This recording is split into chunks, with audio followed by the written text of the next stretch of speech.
आखिर विदेश से राहुल गांधी ने आरएसएस और नरेंद्र मोदी और उनके विदेश मंत्री एस जयशंकर को कैसे जबरदस्त तरीके से निशाने पर लिया। इसके अलावा कैसे कैसा दौर जब केवल हर जगह आरएसएस की ही चर्चा हो रही है, आरएसएस की ही बातचीत हो रही है, ऐसे वक्त में राहुल गांधी ने विदेश से न केवल आरएसएस बल्कि उनकी पूरी की पूरी आइडियोलॉजी की धज्जियां उड़ा दी। कैसे एस जयशंकर, जी हाँ, विदेश मंत्री एस जयशंकर को जबरदस्त तरीके से आड़े हाथों लिया राहुल गांधी ने, और साथ साथ में वो कौन सा सर्वे है जिसमें राहुल गांधी ने नरेंद्र मोदी को पीछे छोड़ दिया है। बहुत कुछ है इस वीडियो में आपको बताने के लिए, जल्दी जल्दी बिना लाग लपेट आपके सामने में रख देती हूँ। आप जानते हैं दोस्तों, इस वक्त पूरा का पूरा मीडिया आरएसएस मय हो चुका है। हर तरफ आरएसएस के 100 वर्षों का जो सेलिब्रेशन आरएसएस कर रहा है और शताब्दी दिवस मना रहा है आरएसएस इस साल, उसी की चर्चा है। हर दिन उसी को लेकर आर्टिकल्स छपते हैं। आज तो विजयदशमी का मौका है, इसीलिए खुद सरसंघ चालक मोहन भागवत ने लंबा चौड़ा संबोधन दिया। उसमें वो देश को हर मुद्दे पर अपना ज्ञान दे रहे थे। मोदी जी खुद आरएसएस मुख्यालय जा चुके हैं, आरएसएस की इतनी तारीफ कर चुके हैं 24 घंटे पहले उन्हीं के कार्यक्रम में शामिल होकर। यानी एक गजब की एक्सेप्टेबिलिटी तैयार की जा रही है। आपने अपने गली मोहल्लों में आज सुबह आरएसएस के कार्यकर्ताओं को, प्रचारकों को देखा भी होगा। और ये जो एक्सेप्टेबिलिटी है भारत की राजनीति में पहले कभी नहीं हुई। लेकिन एक ऐसा दौर जब खुलेआम देश की राजनीति में, देश की सामाजिक व्यवस्था में, देश के शिक्षा संस्थानों में आरएसएस का सीधा सीधा ऐसा दखल कभी नहीं हुआ, वो हम देख रहे हैं। मीडिया में आरएसएस की तारीफों के पुल बांधे जा रहे हैं। दोस्तों, ऐसे दौर में राहुल गांधी की विदेश की एक वीडियो है जो सोशल मीडिया में तहलका मचा रही है। राहुल गांधी ने विदेश में इस वीडियो में न केवल आरएसएस की आइडियोलॉजी को निशाने पर लिया, बल्कि विदेश मंत्री एस जयशंकर को भी जबरदस्त तरीके से आड़े हाथों लिया। दोस्तों, एक इंटरव्यू में एस जयशंकर से चीन को लेकर सवाल पूछा गया था कुछ वक्त पहले। तब उन्होंने कहा था कि वो तो हमसे बड़ी ताकत है, तो क्या हम उनसे लड़ ले। एस जयशंकर की ये बात विपक्ष ने पकड़ ली और उसके बाद जब जब एस जयशंकर से चीन के मुद्दे पर सवाल पूछा जाए तो एस जयशंकर को यही बात याद दिलाकर उनकी आलोचना की जाती है कि ये कैसे विदेश मंत्री हैं जो, क्योंकि आपका जो पड़ोसी है वो आपसे बड़ा है ताकत में, तो आप उससे डर गए। इसको आधार बनाकर राहुल गांधी ने विदेश में न केवल नरेंद्र मोदी को निशाने पर लिया, आरएसएस की आइडियोलॉजी को निशाने पर लिया, बल्कि एस जयशंकर को भी जबरदस्त हुआ। Notice one thing, and this is in the nature of the BJP and the RSS. If you noticed a statement of the foreign minister, he said China is much more powerful than us. If China is much more powerful than us, how can I pick a fight with them? मतलब at the heart of the ideology is cowardice.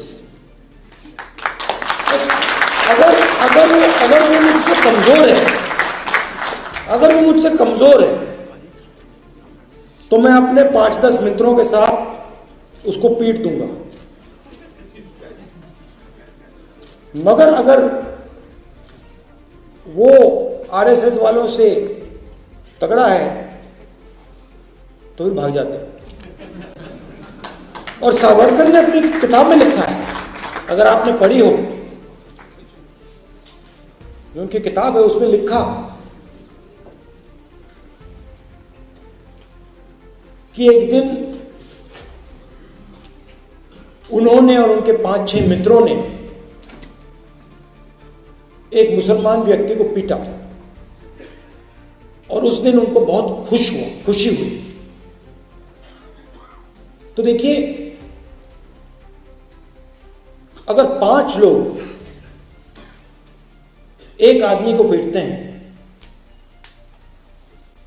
और फिर उनमें से किसी एक व्यक्ति को बड़ी खुशी हो रही है, वो कायरता ही है। अगर लड़ना ही है तो एक व्यक्ति से जाके अकेले लड़ लो, मगर नहीं, 5-10 लोग सावरकर जी के साथ एक व्यक्ति को पीटते हैं। तो इनकी आइडियोलॉजी में यह भी है, if someone is stronger, and the foreign minister of the country is saying it, you imagine he is saying China is stronger than us, so we can't fight with them. दोस्तों, ये video Indian overseas ने share किया है आज ऐसे मौके पर जब आरएसएस की हर तरफ एक्सेप्टेबिलिटी कराने की कोशिश की जा रही है। ऐसे दौर में जब हर कोई जानता है कि भारत के स्वतंत्रता आंदोलन में आरएसएस का क्या योगदान था, उसके बावजूद भी ये सब कुछ ऐसे ऐसे दिखाया जा रहा है जैसे इस देश में अगर अभी तक किसी ने कुछ किया है तो वो आरएसएस ही है। दोस्तों ये वीडियो राहुल गांधी का 2 साल पुराना है, लेकिन शेयर इंडियन ओवरसीज कांग्रेस ने इस दौर में इसीलिए किया और इसीलिए काफी वायरल भी हो रहा है, क्योंकि आरएसएस को लेकर इस बीच काफी बातचीत हो रही है। और इस बीच राहुल गांधी विदेश में हैं ही दोस्तों, तो एक सर्वे भी है जिसके बारे में खूब चर्चा हो रही है। इस सर्वे में राहुल गांधी नरेंद्र मोदी से आगे निकल रहे हैं। न केवल नरेंद्र मोदी से आगे निकल रहे हैं, बल्कि ज्ञानेश कुमार के लिए भी ये सर्वे आईना होने वाला है। दोस्तों सी वोटर का सर्वे है, ये 1 महीने पुराना है। अब जो नया सर्वे आएगा वो तो इस महीने के अंत के बाद आएगा। सी वोटर लगातार ट्रैकर चलाता है। दोस्तों सी वोटर ने एक ट्रैकर चलाया जिसमें हर महीने नरेंद्र मोदी वर्सेस राहुल गांधी को लेकर एक सवाल पूछा गया, दोनों में से आपकी पहली पसंद कौन है। दिलचस्प ये है कि हर महीने इस ट्रैकर में राहुल गांधी नरेंद्र मोदी को पीछे छोड़ते दिखाई दे रहे हैं। जैसे फरवरी में जो ये ट्रैकर है, इसमें नरेंद्र मोदी 55% लेकर आगे थे और राहुल गांधी 39% लेकर। जून में यह आ गया 57%, मतलब नरेंद्र मोदी की लोकप्रियता बढ़ी लेकिन उतनी नहीं, केवल 2%। लेकिन राहुल गांधी की लोकप्रियता 3% घट गई। सितंबर के महीने में नरेंद्र मोदी की लोकप्रियता फिर गिरी 52% और राहुल गांधी की जो लोकप्रियता है उसमें जबरदस्त उछाल है 41%। और ये बहुत बड़ा उछाल है दोस्तों।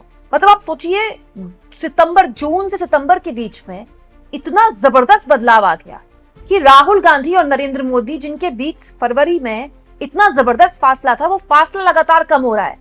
राहुल गांधी तेजी से आगे बढ़ रहे हैं दोस्तों। इसके अलावा सी वोटर का एक और सर्वे है, ये भी 1 महीने पुराना है और इस सर्वे को लेकर भी बड़ा हैरतअंगेज नतीजा है दोस्तों। ये आंकड़ा जो है बिहार के लोगों के लिए है कि वोटर लिस्ट में चुनाव का मुद्दा, जो SIR का मुद्दा राहुल गांधी ने बनाया, और ये सर्वे उस वक्त किया गया था जब राहुल गांधी ने नई बिहार में वोटर अधिकार यात्रा समाप्त की थी। दोस्तों सी वोटर के सर्वे में सवाल पूछा गया कि चुनाव आयोग पर राहुल के आरोपों में कितना दम है। बिहार की जनता से ये सर्वे लिया गया था और हाँ, राहुल के आरोपों में दम है, इस पर हाँ बोलने वालों की तादाद थी 59%। Can you believe that? 59%, यानी कि 60% से केवल 1% कम लोग बिहार के सी वोटर के सर्वे में 1 महीने पहले मान रहे थे कि राहुल गांधी के आरोपों में बड़ा दम है। दिलचस्प यह है दोस्तों कि ये उस वक्त का सर्वे है जब राहुल गांधी की वोटर अधिकार यात्रा या तो चल रही थी या खत्म हुई थी। इसके बाद तो राहुल गांधी ने एक और विस्फोटक खुलासा कर दिया है, एक और प्रेस कॉन्फ्रेंस कर दी है चुनाव आयोग पर, और अब वो कह रहे हैं कि नया हाइड्रोजन बम बहुत जल्दी आने वाला है। तब का ये सर्वे है, हो सकता है कि दूसरी प्रेस कॉन्फ्रेंस के बाद किया जाता तो और बड़ी तादाद में इसमें उछाल देखने को मिलता। और नहीं कहने वालों की संख्या मात्र 34% है, जो अपने आप में बताता है दोस्तों कि राहुल गांधी की न केवल लोकप्रियता बढ़ रही है, बल्कि उनकी बोली हुई बात मुद्दा भी बन रही है और लोगों के बात करने का, चर्चा करने का, विचार करने के लायक वो बात भी बोल रहे हैं। लोग उसको सीरियसली ले रहे हैं, ये है इसका आसान भाषा में मतलब। एक और सवाल जो इसी सर्वे में पूछा गया 1 महीने पहले कि वोटर लिस्ट चुनाव में मुद्दा बनेगा क्या। बार बार ये बोला जा रहा था कि ये वोट चोरी चुनाव का मुद्दा नहीं है। वोट चोरी चुनाव का मुद्दा क्यों बनेगा? वोट चोरी के जरिए वोट नहीं पड़ेगा, वोट तो जात पर ही पड़ेगा। हाँ बोलने वाले दोस्तों लोग थे 60%। बाप रे, 1 महीने पहले 60% लोग कह रहे हैं कि राहुल गांधी का वोट चोरी का मुद्दा बिहार में मुद्दा है। और दोस्तों एक और सर्वे अभी कुछ दिन पहले मैं देख रही थी, उस सर्वे में भी बताया गया था कि SIR एक बड़ा मुद्दा है और मुद्दा तो होगा ही। 47 लाख नाम अब चुनाव आयोग ने खुद माना है आंकड़े जारी करके कि उसने हटा दिए हैं। और इतने बड़ी तादाद में जब आप नाम हटाते हैं तो ऐसा कैसे हो सकता है कि वो मुद्दा ना बने। और 26% लोगों ने मात्र कहा है कि वोटर लिस्ट मुद्दा नहीं बनेगा। तो बहुत सी चीजें हैं दोस्तों जो एक साथ चल रही हैं देश में RSS की आइडियोलॉजी, पॉलिटिकल एटमॉस्फेयर में एक्सेप्टेबिलिटी कराने की पूरी बीजेपी की जोर आजमाइश, इसके लिए वो लगातार प्रयास कर रही है। मोदी जी संघ प्रमुख के आगे एक तरह से कहते हैं आप पूरी तरह से सरेंडर हो चुके हैं वैचारिक तौर पर। संघ के आगे खैर बीजेपी तो पहले ही सरेंडर थी। वहीं दूसरी ओर पूरे के पूरे एक नैरेटिव को सेट किया जा रहा है RSS के समर्थन में। वहीं राहुल गांधी का विदेश दौरे में उन्होंने प्रमुखता से देश के अंदर की समस्याओं और रोजगार के मुद्दे को लेकर बात की। और अब राहुल गांधी की बढ़ती लोकप्रियता, वहीं अब राहुल गांधी कोलंबिया से निकलकर पेरू पहुंच गए हैं, जहां एयरपोर्ट में कुछ इस तरह से लोकल आर्टिस्ट ने उनका स्वागत किया। कई बार ऐसा होता है दोस्तों कि सत्ता में बैठे लोगों को ऐसा लगता है कि जो दुनिया वो बना रहे हैं अपने आसपास, सच्चाई वही है। लेकिन जब छन्न से टूटता है सपना तो उसकी आवाज नहीं आती, बस टूटा हुआ सपना ही हाथ में रह जाता है। दोस्तों यही सपना था 300 पार का, 400 प्लस का, और ऐसा लगता है कि ये जो पूरा का पूरा देश में एक नैरेटिव और तैयार किया जा रहा है आरएसएस को लेकर, वो टीवी में तो तैयार हो सकता है, लेकिन जमीन में उसके कितना असर दिखने को मिलता है, या जमीन पर जनता किसकी बात सीरियसली ले रही है, उसमें फर्क है। आप इस मुद्दे पर क्या सोचते हैं, कमेंट बॉक्स में जरूर लिखें, और जितना हो सके चैनल को शेयर करें, सब्सक्राइब करें, और थैंक्स और ज्वाइन के ऑप्शन से अगर आप चाहें तो कुछ आर्थिक मदद भी चैनल की जरूर करें।